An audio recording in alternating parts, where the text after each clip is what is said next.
TTV அவர்கள் என்ன செய்தார்கள்? டிடிவி சார் அவர்களுக்கு தொப்பி போட்டு கொண்டு பின்னாடி ஓட்டு கேட்டீர்களே, அப்ப உங்களுக்கு வெட்கம் இல்லையா? இன்னைக்கு டிடிவி யார் என்று கேட்கிறீங்களா? சின்னம்மாவை மேல பார்த்து அப்படின்னு கொச்சையா பேசுகிறீங்களே. சின்னம்மா அன்னைக்கு இல்லை என்றால் நீங்க முதலமைச்சராக ஆயிருக்க முடியுமா? இது தமிழக மக்களுக்கு தெரியும், கொங்கு மக்களுக்கும் தெரியும். வாய்ப்பே கிடையாது. கனவுல ஓடி நினைத்து பார்க்க முடியாத முதல்வர் பதவி கொடுத்து சென்று இருக்கிறார். யாருக்கு வேண்டுமானால் கொடுத்திருக்கலாம் இந்த முதல்வர் பதவி. ஆனா உங்களுக்கு கொடுத்து சென்று இருக்கிறது எப்படி? இது எல்லாத்துக்கும் மனசாட்சி ஒன்று வேண்டும். தான் இந்த ஆணவத்தில் நடப்பதால் ஒன்றும் கலகம் ஒன்றும் வீணாக போறதில்லை. அம்மாவுடைய ஆத்மா என்றும் உள்ளது.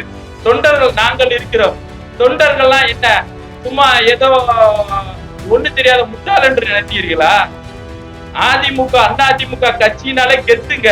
நாங்க என்னைக்கு கெத்தா இருக்கிறவங்க தொண்டைங்க. ஒவ்வொரு தொண்டைங்கள கெத்தா இன்னைக்கு வர வாழ்ந்துகிட்டு இருக்க அதிமுகல. நீங்க 5 வருஷத்துல வந்து என்னைக்கோ ஒரு நாள் கூட்டத்தை கூட்டி ஓட்டு கேட்டுட்டு போயிருவிய. ஆனா ஒவ்வொரு தொண்டனும் டீ கடையில உட்கார்ந்து பேசுறேன் தெரியுமா? அதுதாங்க அதிமுக காரன். ஒவ்வொரு தொண்டனும் டீ கடையில பேசுறத வச்சுதான் ஓட்டு விழுகுது. அப்ப நாங்களே அவ்வளவு நாள் நாங்க கஷ்டப்பட்டுக்கிட்டு இருக்கிறோம். ஒவ்வொரு விசேஷத்துக்கு பொண்ணோட ஒரு தொண்டனோட காது குத்தா இருக்கட்டும், பொண்ணோட கல்யாணமா இருக்கட்டும், அவங்களுக்குள்ள ஒரு அமைச்சர் வர மாட்டாரா? ஒரு எம்எல்ஏ வர மாட்டாரா? அந்த பத்திரிகையில நம்ம பேர் ஓட மாட்டோமா? அந்த அமைச்சர் நம்ம வீட்டு வாசல்ல வந்து நிக்க மாட்டாரா? தொண்டைங்க எவ்வளவு பேர் ஏக்கிக்கிட்டு இருக்கா அன்னைக்கு.